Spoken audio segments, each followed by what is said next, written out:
Hello, welcome to the Hartland Oaks Podcast, where we talk everything farm and farm animal related. And I'm here with Boone Moyle. Boone, tell us about yourself. Hi, my name's Boone Moyle. My whole family's from this area. We've been here since 1916, and we've been cattle ranchers, and all the way up until this sixth generation, where we've kind of been, I guess, going more towards law. So I'm an attorney here in Brazoria County, Texas. My cousin, same thing, you know. So that's that's I guess been the way things are shifting here lately. And is that a good enough? How much detail do you want? That's perfect. That's Okay. perfect. So it's not just you that had left the ranching and gone towards practicing law, it's other members in your family? Yeah, so far, well, my mom was a paralegal. She's moved into aviation since then, but I was in a law firm when I was a little kid, and then my aunt, she is a paralegal for a prominent attorney in Houston, and then I went to law school, and then a few years later, my first cousin went. She's also was one that was out there on the ranch, like I was. Um, and yeah, so I guess I'm not the only one. There's a couple of us. Gotcha. All right, all right. So let's talk a little bit about your ranch experience before we talk about why you shifted. So how many head of cattle do you think your family usually ran on that ranch? I'm not even sure how big your ranch was, so I hear it's big. So that's one of those things. I should know all of that stuff because I was right there all the time, but I never knew like exact numbers of anything. There was Right. always hundreds, several hundred. I know it. I Yeah. think at one point my uncle had like in the thousands or something on some other places too. And then same kind of deal as far as like owned and leased land. It's like the combination is there's a few thousand acres where cattle are being raised. Wow. So it's a big undertaking, not just a small farm like mine. Yeah. Well, yeah, I guess right.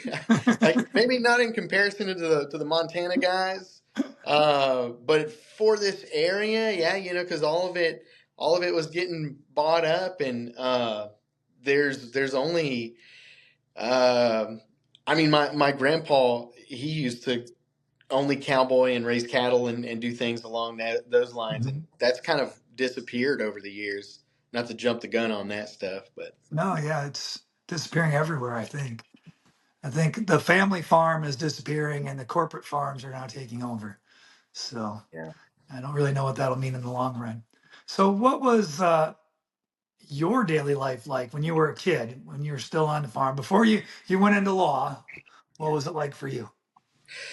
So, I guess we were out there kind of in the middle of nowhere, so there wasn't really other kids all the time. It wasn't like you go out and play wiffle ball in the yard with other kids. It was mostly me and my brother, and I think it, whether you're on a farm or a ranch, living on one of those is kind of being synonymous with having chores to do on one of those all the time, Yeah. and it really seems to be unending. You kind of Yeah. just have to stop whenever you're like, okay, I think I'm tired for the day. Uh, you know, Yeah. so Work never ends.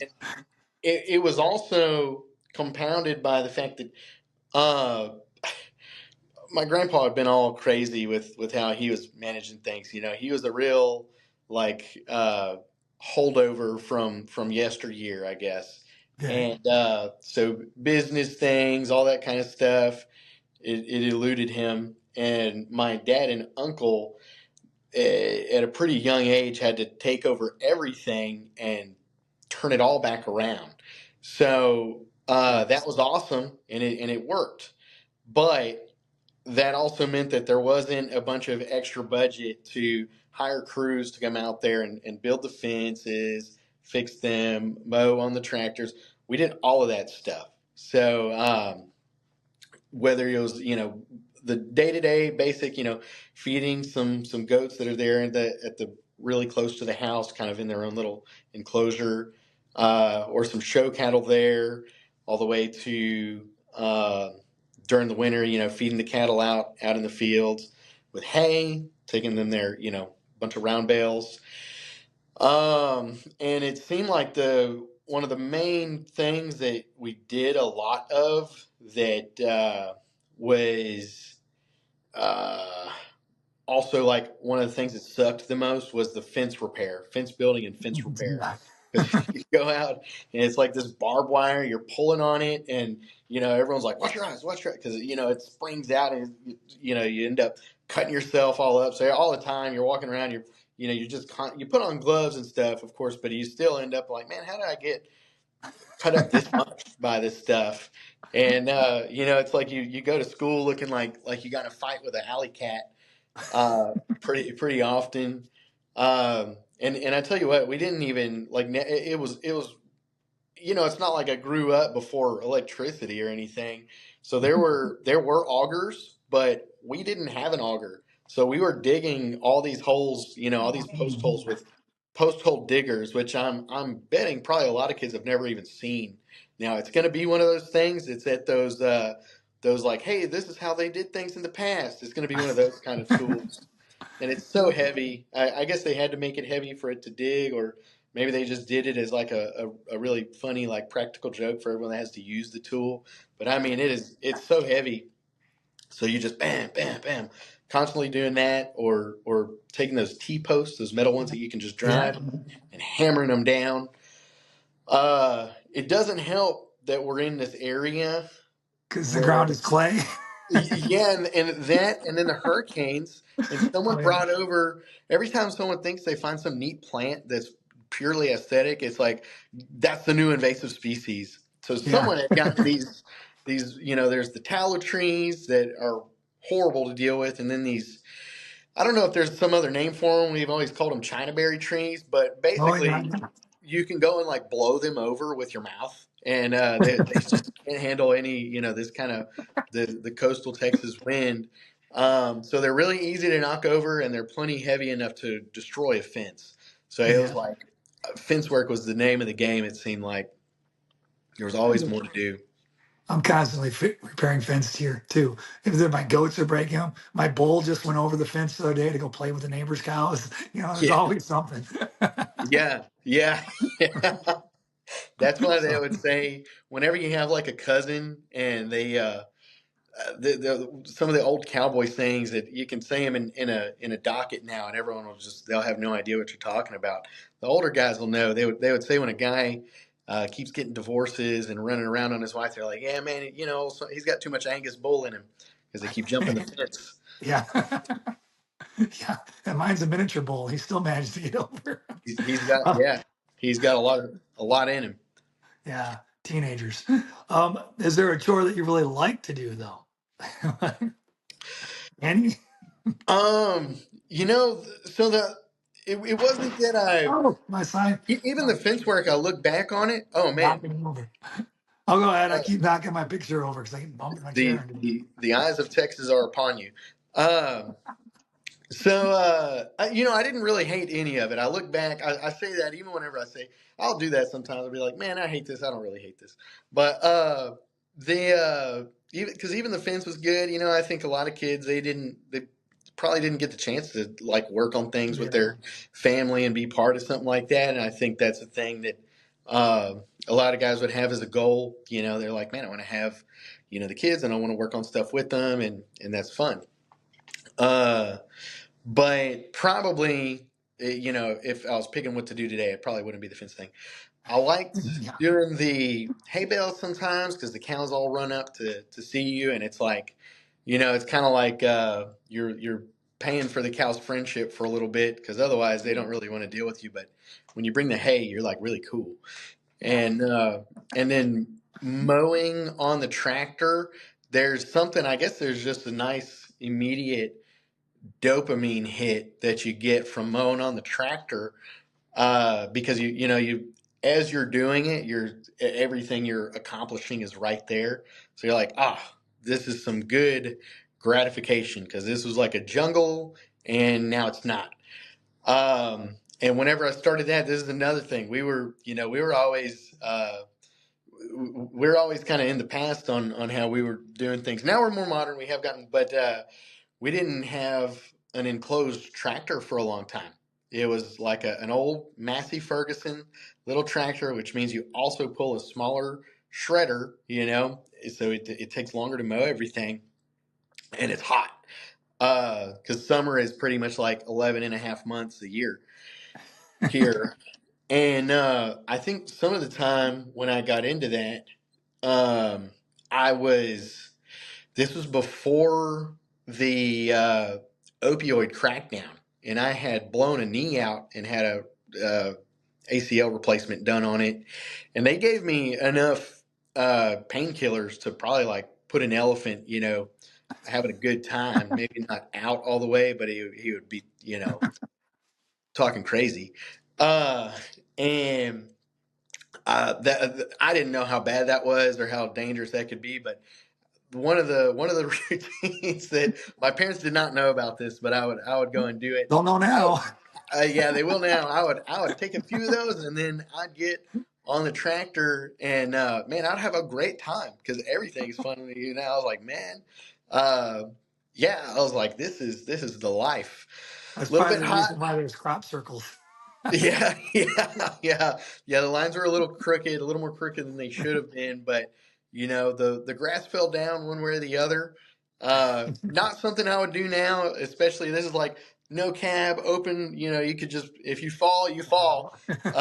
And but everything turned out all right. It's one of those things you look back on. Like they had the other generations. They had lead-based paint all the way. Okay, the Romans had lead in the pipe, and then we had painkillers and tractors. The younger millennials. It was a great time to be alive. Oh yeah, great stories, I guess. Um, all right, then. How about this? What lessons did life on the ranch teach you? Things that stick with you today. Uh, well, so there's I guess a number of things you can take from it, right? Because at the end of the day, it functions like a small business, which is kind of where I'm at now, where you're accountable to yourself and I guess your family as well. It's not like you don't have any corporate America micromanager running in the office going like, "Did you mow the field today?" Now your dad might do that if you Yeah. just playing Nintendo and you're supposed to go do that. But you just had to do things on your own. Stuff breaks. Nothing ever works perfectly. It's never this, like a Disney musical. Everybody's throwing the block of ice and everything turns out fine. Stuff breaks all the time. Everything's always messed up. So you have to figure out how to kind of be a jack of all trades, how to solve your own problems. Also, there is no one that will get more creative than a Southern Baptist kid who broke something and really needs to fix it before anyone finds out to avoid getting in a lot of trouble. So you figure out how to take care of business one way or the other, I and imagine so. you know, So yeah, I think those kind of things. Plus, even the stuff the more familial stuff like how it's like, yeah, it is good to be able to work at something with your family right there with you, and for that to be not only the way you're putting food on the table, but also bonding. It's all of it together.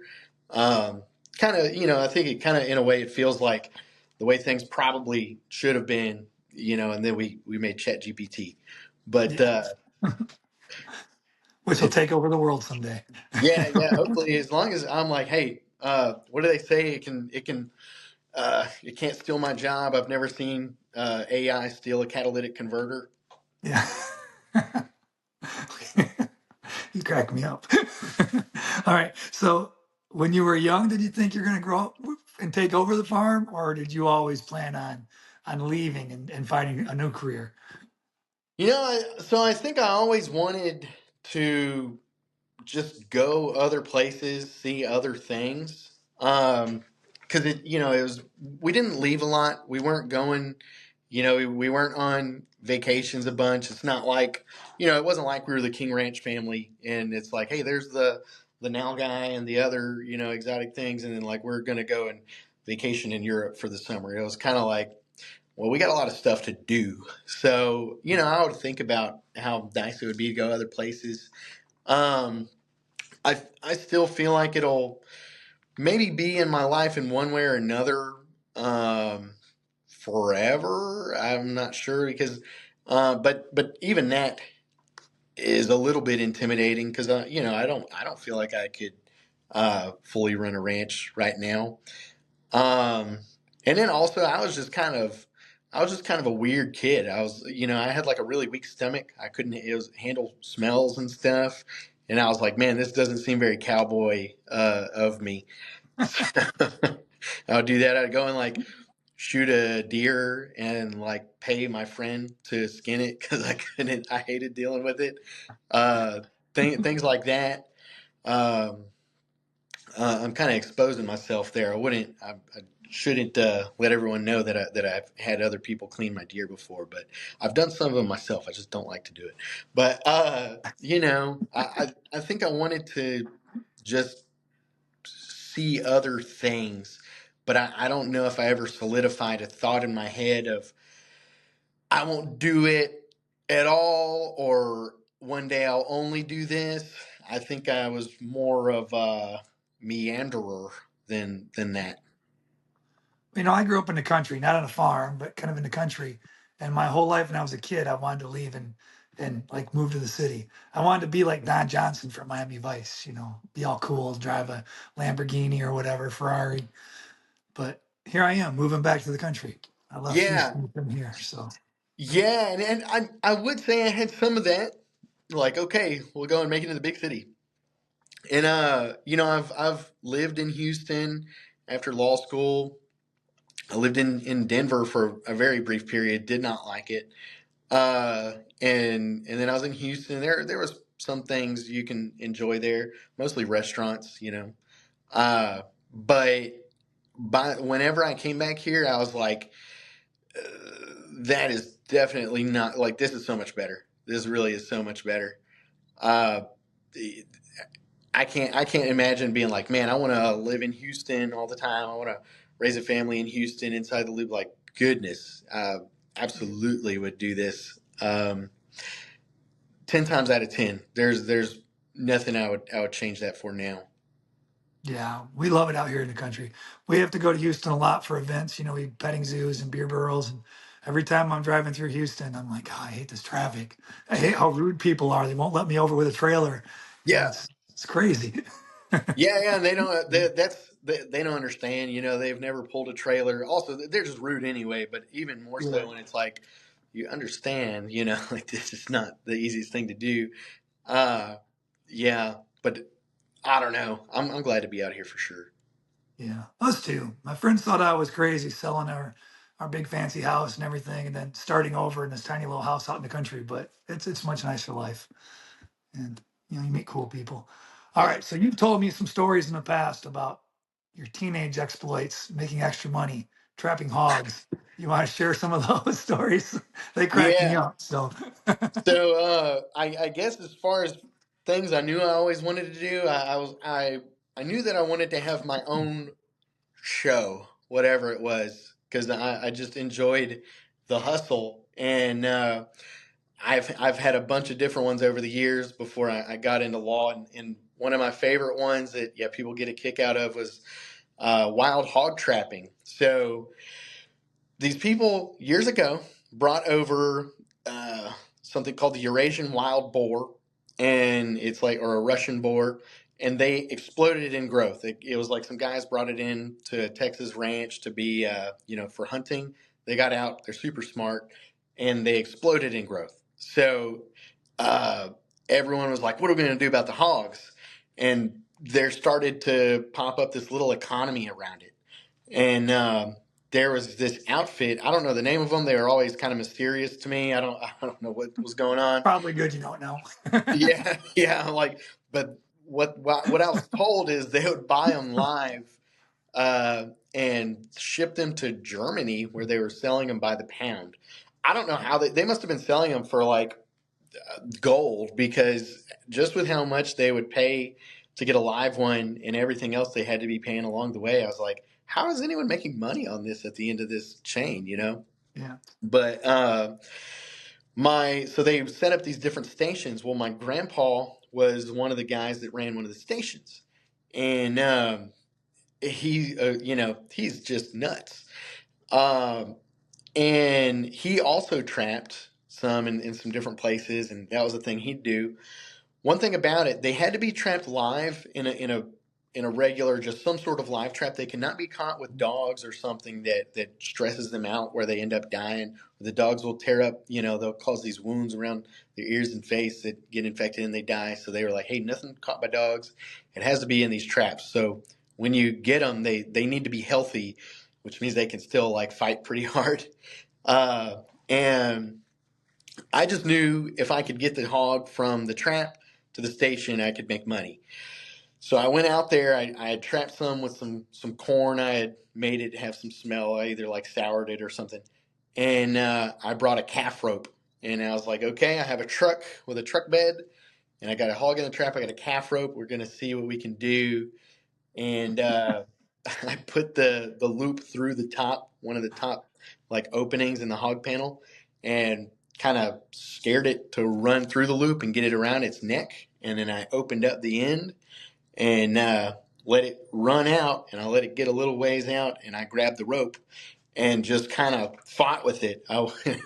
It held on, and it was pulling, and it wasn't a huge hog, but it was definitely big enough that if it got a hold of you, you're going to have to go to the ER, you know? And so I was, once I did that, once I opened it up and I started fighting with it, it got, the reality hit that it was like, oh my gosh. And I'm doing that and I'm doing that. And I jumped into the bed of the truck and pulled it up, and it's doing like this, like a caught fish kind of thing. And I get it in, and I tied up the legs and hobbled it, stepping on it, trying to keep it. They're kind of stiff, but man, when they bite, they'll take your finger off easy. They have really strong jaw and neck and everything. So I was like really struggling to tie it up quick, tied it up, and I took it down there to my grandpa, and he was like, he started yelling at me because I hobbled it wrong. Apparently, I think it's called a Scotch hobble. When you tie all 4 feet up, they asphyxiate. So I didn't kill it, but I didn't know that it was not a good thing to do. I didn't do it again because, man, he was so loud about that. But I got it loose, and we got it weighed, and I got my first check. It was probably like $32 or something like that.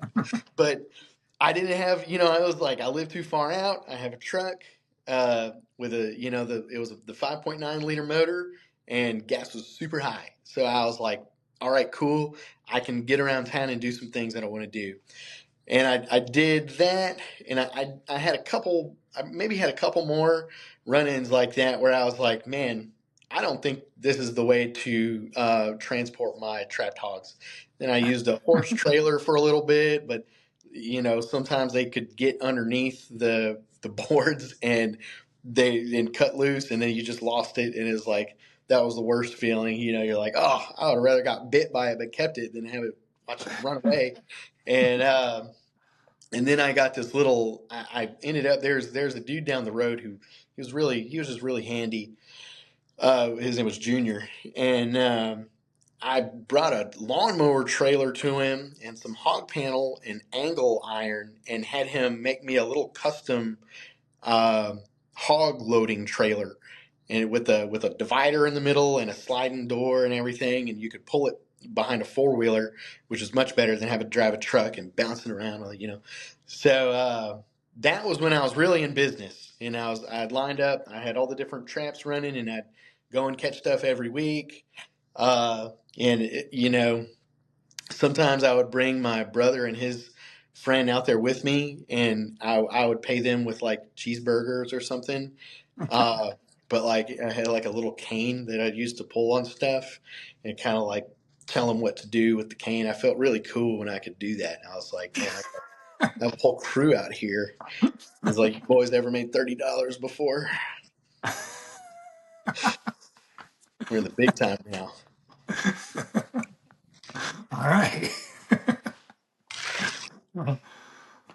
right, well, those are good stories. That's why Yeah. I enjoyed that story from past. It cracked me up, and you did it again. All Yeah. right. Yeah, they unionized on me one time, and I had to bust it up, get them, get all the extras on their stuff, get them Coke, everything. But that's neither here nor there. Do they ever look back at those stories today? I Talk haven't about it. brought it up to them. They probably want to get me back or something. So I'm gonna just let the sleeping dog lie. Good thinking. Good thinking. All right, so let's move on to this then. So, at what point did you realize that you didn't want to be a rancher and you wanted to pursue law? I mean, you said your mom, some other family members worked in the law office. When did it hit you? Hey, I want to be a lawyer.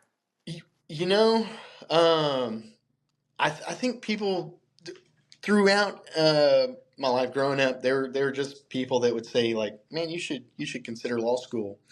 Um, and then whenever I was older, of course, people tell little kids like, "Hey, you should do, like you should be a lawyer, you should be a doctor, you should go whatever." Um, but then as I was in college, I think my mom was one of the ones kind of urging me to go there, and some I want to say I vaguely remember some other people, and I really didn't have much of a sense of direction. And then I was like, well, I I guess I'm going to go to law school, you know. So I started prepping up to do that. In the meantime, I was working for juvenile detention, and then I worked as an adult probation officer, and I went straight from adult probation into law school.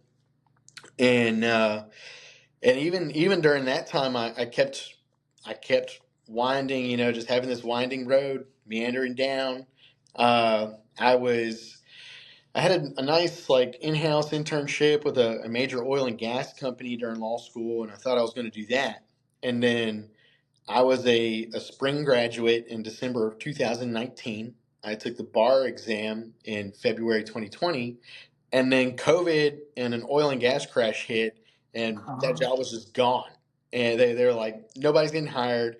And then at the same time, like Oxy and Warren Buffett bought out the company. So, I had been studying like mineral interests and stuff like that. Not very sexy stuff, but it was like, they pay good checks. And I went to one of the deans at the school, and she was like, "What are you doing?" I was like, "Some contract stuff on my computer," and she just kind of looked at me like, "What is wrong with you?"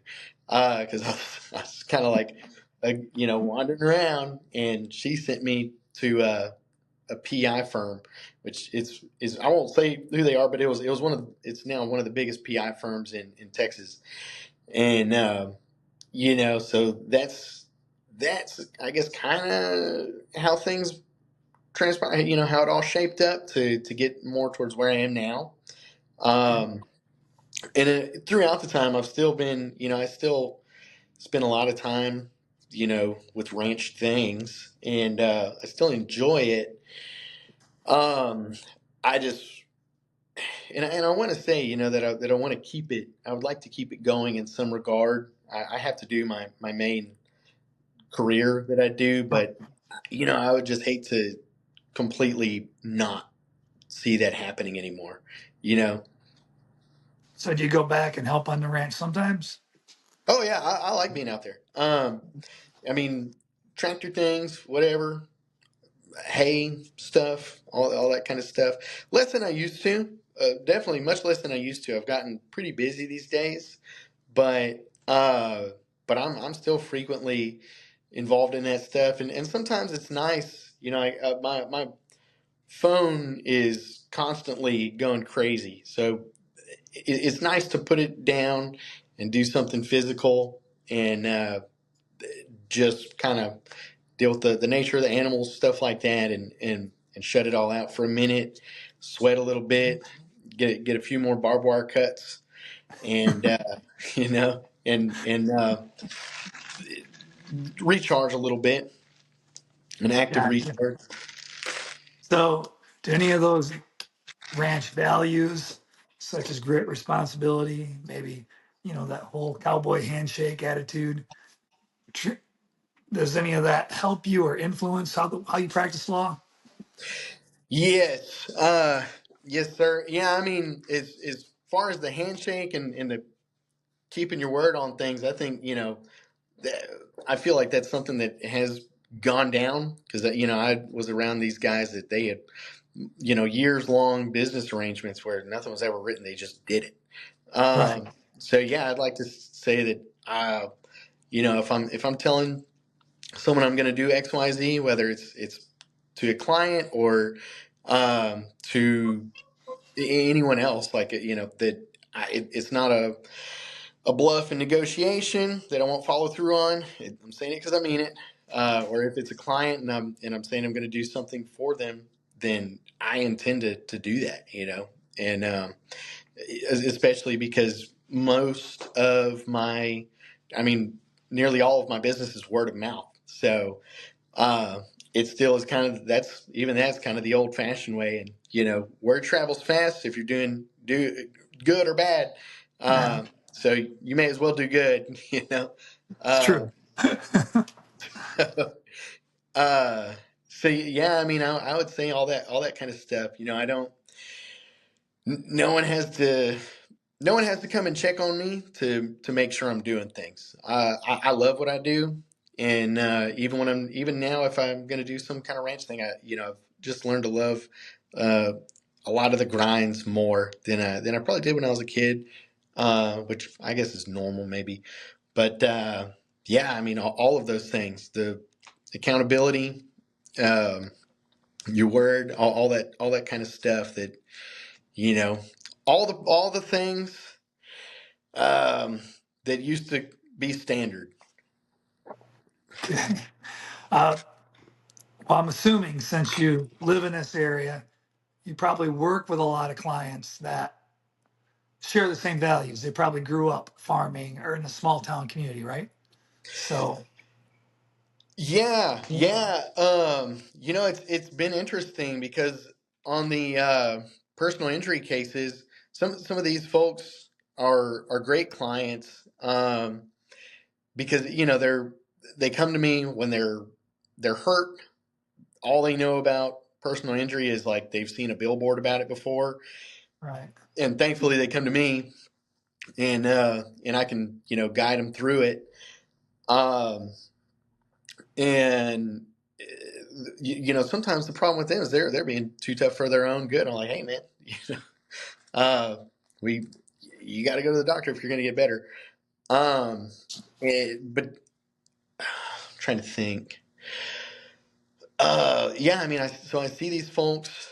They're I think it's just a good, honest client base to have that really appreciates the work you do for them.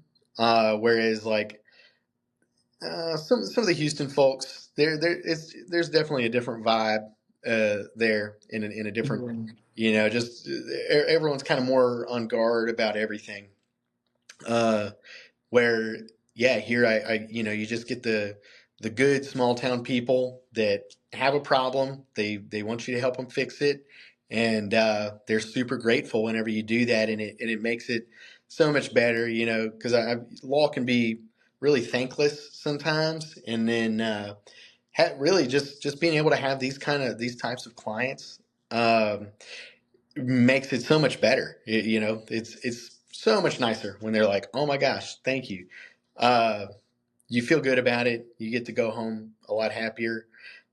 So I would absolutely. I mean, they can keep Houston for all I care.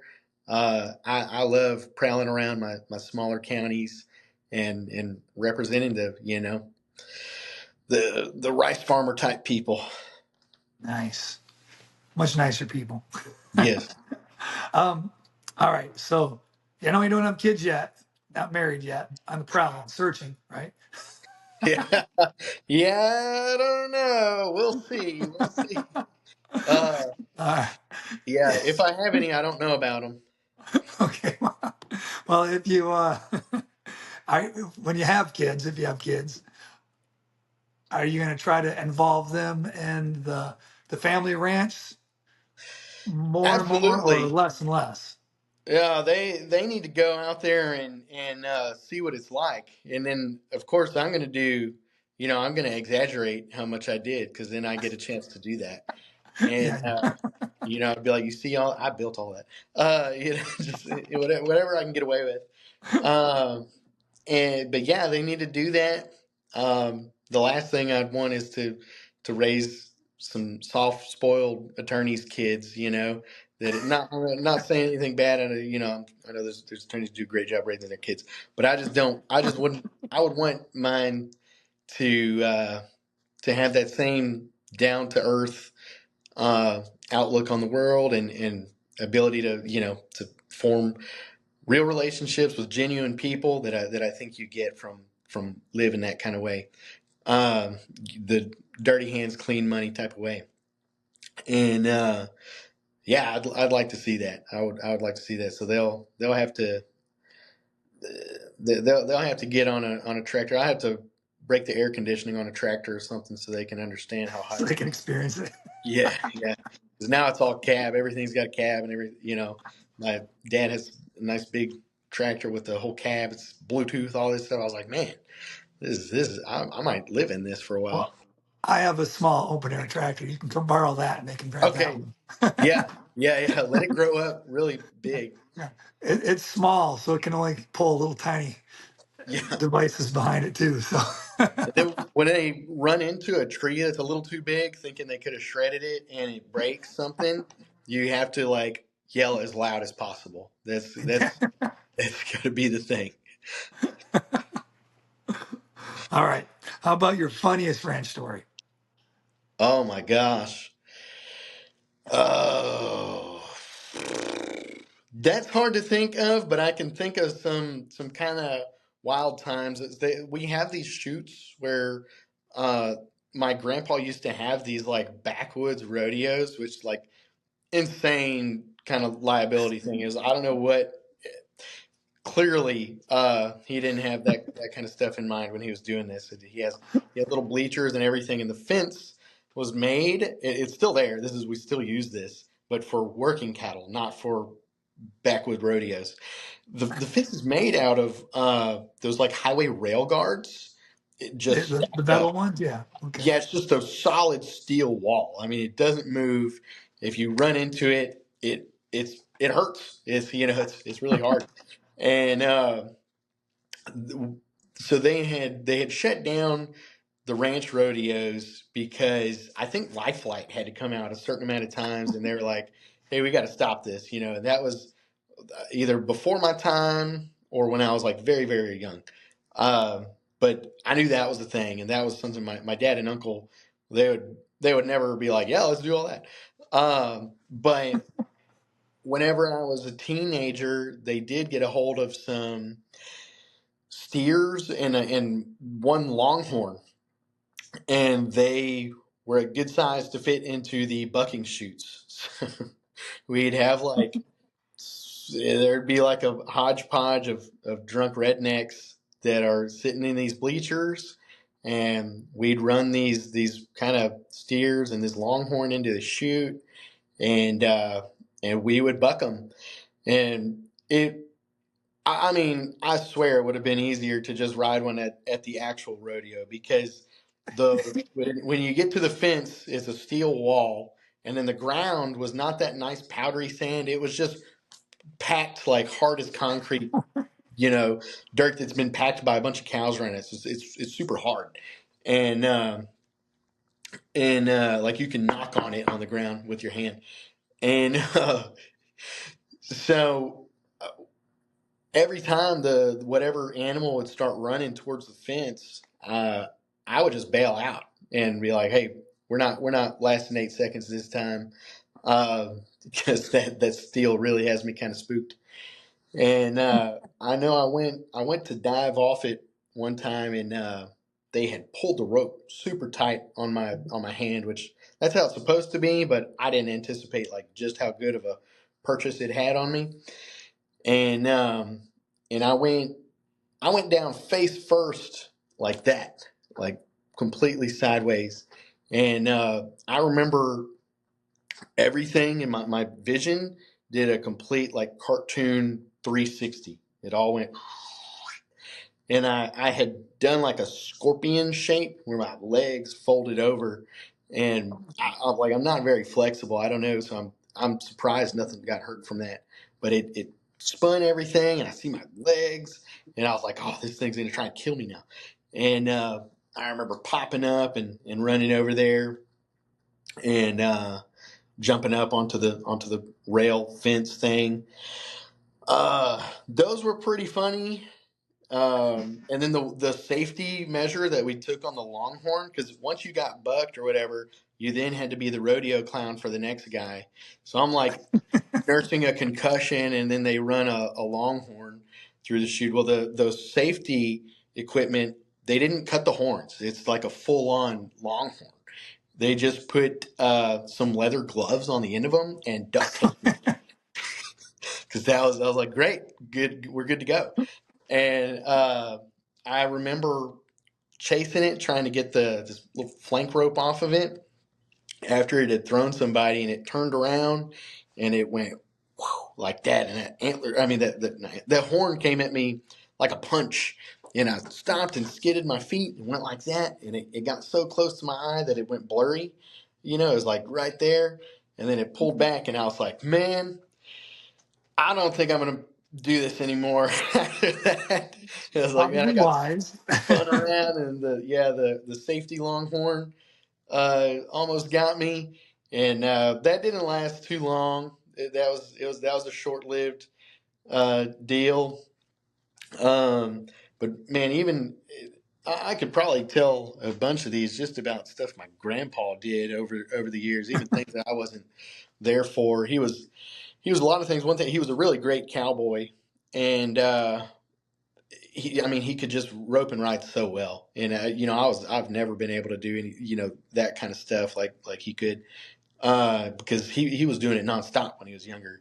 And I, man, this guy, they had some horses they needed to get rid of, and there's not really a market for just whatever kind of horse is sitting out there. That's, if it's lame, or it wasn't halter broken young enough or something. Right. People are like, how can we get rid of this thing? And there was one, he took a group of them, and one of them was lame. And he he rode it into the little showing arena during the auction for these things. And he was making it do this thing with how he was pulling and spurring it around to hide its gait. And it made it do this like kind of it made Advanced it do step. this, yeah, this kind of like gated horse kind of walk, and some guy in the audience. I mean, it was like something from Blazing Saddles. He goes, "Well, that horse has got some Tennessee Walker in it," and someone bought it. They bought it for like real money price, and I was like, "Oh my gosh!"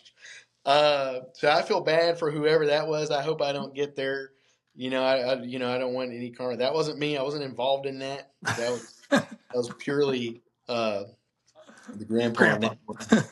Yeah, that was a little showmanship, but yeah, I don't know. I always liked that one just because for the guy in the audience. Uh, yeah, those are a couple pretty good ones that I think about. Nice. All right. Best advice your dad ever gave you. Oh man. Well, I guess it's going to be pretty simple stuff, you know. It is go to church on Sundays and don't get married till you're at least 30. Oh, good. Good one. Good advice. All Kind of right. stick to it. Well, did you brand cattle back then? Oh Or yeah, we still do. Yeah. still? Oh, you like the actual burn brand? Or Oh what do you yeah, call freeze brand? yeah, an actual burn brand, and I'll tell you what, that's another little story that I have. I don't. A lot of people don't know this. I have one tattoo, and it's because whenever I was in high school, there was this guy that had a tattoo gun, and he was doing them at his house. in the living room. His parents would come by and be like, "What's that?" They come and watch. And I was like, "Hey, man," it was this dude. His name's Jose. They're like, "Jose got a tattoo gun." I was like, "Man, I'm gonna see if he'll tattoo my brand on my ribs." So I went and yeah, I had him do that. I paid him some cash, and gosh, I didn't know that it did not feel good. And I kept it a secret as long as I could until some kid went up to my mom at the gym and was like, "Hey, what do you think about Boone's tattoo?" And that dude was dry snitching. He knew what he was doing because I wasn't 18 when I got. I was still 17. So they thought they were in the clear on those things, until a kid at school gets a tattoo gun. He's out giving prison tattoos to everybody. Uh, so I got just that one, and it's pretty big. It's like that, it's like bigger than an actual brand that would be on a cow, and that's the only one. I was one and done, and so it's motivation to not gain a ton of weight because it's going to look really weird if it gets like super spread out. So there's a positive to it. Yeah, yeah. All right. So since you had branding day in the farm, what's harder, branding day or trial day? Oh gosh. Oh, trial's got to be harder. There's just so much thought and preparation that goes into it. Even on something, and even on something smaller that's only going to last a couple days. There's immense stress in it because there's a lot on the line. There's a lot on the line for your client. There's a lot on the line for you. What kind of counsel you're going to be and how you're going to. You know your reputation, how good of a trial attorney you can be, and that even is, even though there's only so many people. I mean, doing a great job at a trial in front of a jury is great advertisement because they're going to go and tell everybody like he really kind of knocked it out of the park on that one. And you can talk to them afterward and find out. So there's a lot of stress, for that kind of thing when it on the cattle stuff. Uh, if you mess up the brand, then you just like press it harder, and then hope that it's like not a big deal. And if nothing else, you act like it was somebody else. But you know, uh, yeah. You got to act like it was one of the hired cowboys because they're not going to be around to defend themselves. Um, but yeah, so much more stress and everything, and I think I'll probably always do this once a trial is over. You don't realize how pent up it has you, how high strung it's keeping you until it's older, and you get this like adrenaline dump. You go take a nap on the office couch, and then wake up and respond to all the people that have been like, "Hey, I texted you." You're like, "Yeah, I know," but I'm like, we're fighting for our lives out here. So, you know. Gotcha. All right. Had law not worked out, what do you think you'd be doing right now? Uh, you know, so I've always liked. I've never had a problem with working, but I have had a problem with being micromanaged. So whatever it is, it would have to be something I could do. Really, it probably wouldn't even be something white collar. I would just want to find whatever kind of scalable business, whether I mean, probably HVAC or something like that. And as soon as I could figure out how to run the show on my own, I would open up something like that. Or whatever else. I think if I was dropped in another country, I would do whatever version of that there is. It's I really love law. I love what I do.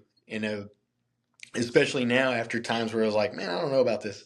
Love what I do, but um, I think as long as I could find enough of these same kind of the same kind of lifestyle, then I would be able to be happy with it.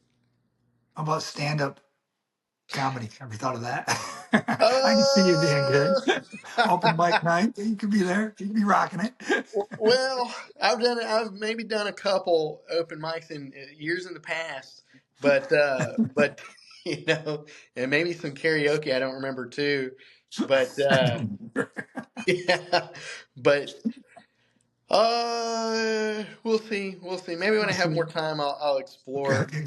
I'll broaden my horizons again, but for now, probably not.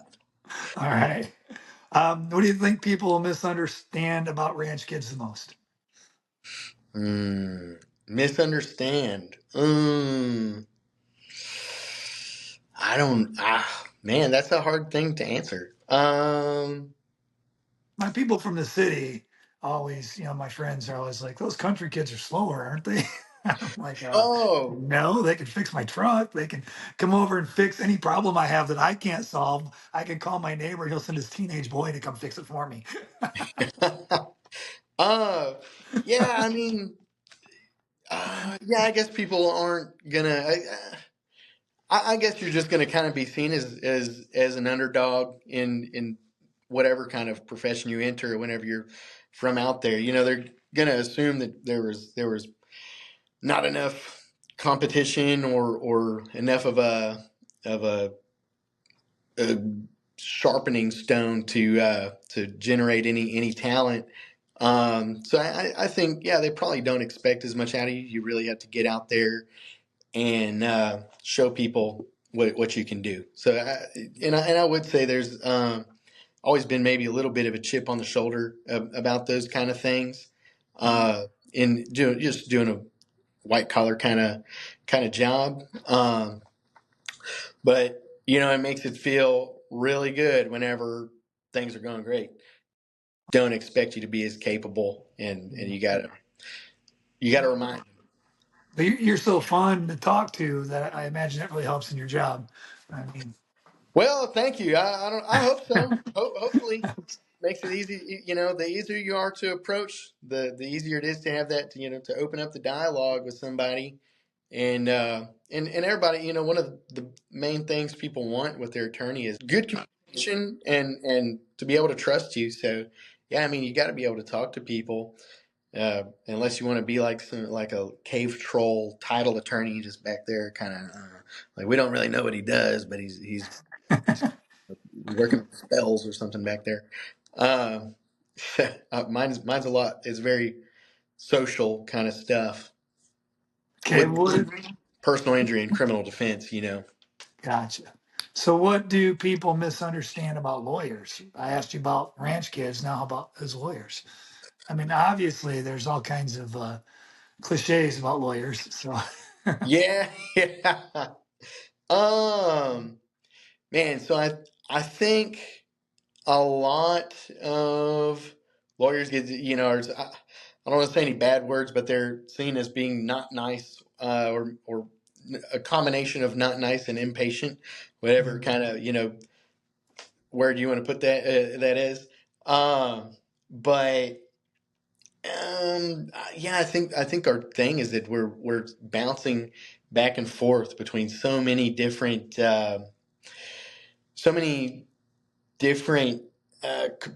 correspondence streams that you're kind of constantly overstimulated, and I think it can come off like you can just come off short with people sometimes, where it's like, well, it's not how it was meant to be. It was just like I had about like 30 seconds to get to this guy, and then the next one.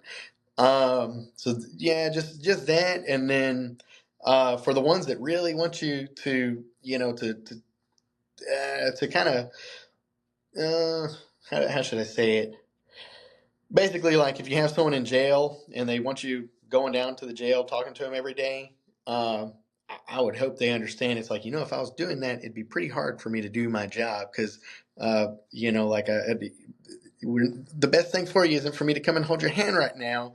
Like I need to do some initial investigation with you and everything, but then you kind of want out of jail. I need to go and talk to the people that have you in jail, and that's how I can help you. So that's I guess that goes back to communication. The one of the number one complaint people have with their attorneys is that they don't communicate. And I would say that there are two sides to that, and it's those things. One, some attorneys don't, and they flat out they just don't. They're bad about it. They don't. They feel like they shouldn't have to, or it's beneath them, or they are too lazy, whatever. So they hide behind secretaries and paralegals and never answer. And then on the other side, you have some unreasonable folks that it's like, hey man, like we can't, there's no need to, there's no new update. This is a process that takes months, and the Yeah. updates don't happen in terms of day to day. So I would say that's where there's a disconnect. And I feel like I never hear anyone say like, there's a certain amount that we need to communicate that is absolutely, you need to have that good bedside manner. And people are, understand people are going through something stressful. When people call me up, it's not because things are going great. uh, and then at the same time, the client needs to understand that we have to have we can't just be there like that, or we wouldn't be doing our job. We have to be able to have time free from that to do what we really need to do, to make meaningful steps. Okay. One last question for you. If you could go back and talk to 16-year-old Boone, the one back there trapping hogs and mowing the fields, what would you tell him? What advice would you give him? Oh gosh. Well, I'd probably tell him not to do that thing on the tractor that same way. That'd be one thing. Um, and I guess I would just want him to. I feel like if I had this, mm, I don't know. I don't really know what I would say. I I I feel like I would tell him something, and then he'd go do something another way, and I'd be like, "That's not what I meant." So I don't know. Maybe it'd be better for me to just be like, "Hey, dude, Stop. just go ahead, screw up all that stuff that you did before. Things are going to turn out fine. I don't want you to. I don't want to tell you something that you do something even worse." Uh, but yeah, I just tell him to stick with it. Good advice. Good advice. I've seen all those time travel movies. It always ends up worse. Yeah, yeah. All right. Well, I know I kept you much later than I said I would. So, do you have anything you want to shout out? You want to advertise your law firm or anything like that? Oh, sure. So, I guess again, my name is Boone Moyle, Boone Moyle Law. I am a personal injury and criminal defense attorney. I handle cases all over Texas, the injury cases, and then criminal cases in these surrounding counties. My office is in Angleton, Texas. And if you need to reach me, you can get me at 979-481-1431 via call or text. Text is great because I'll definitely see it. Whereas sometimes there's like three calls happening at the same time. Or email me at boone@boonemoyllaw.com. Perfect. Well, I appreciate you taking some time for your day and visiting with me and sharing some great stories and making me laugh. Um,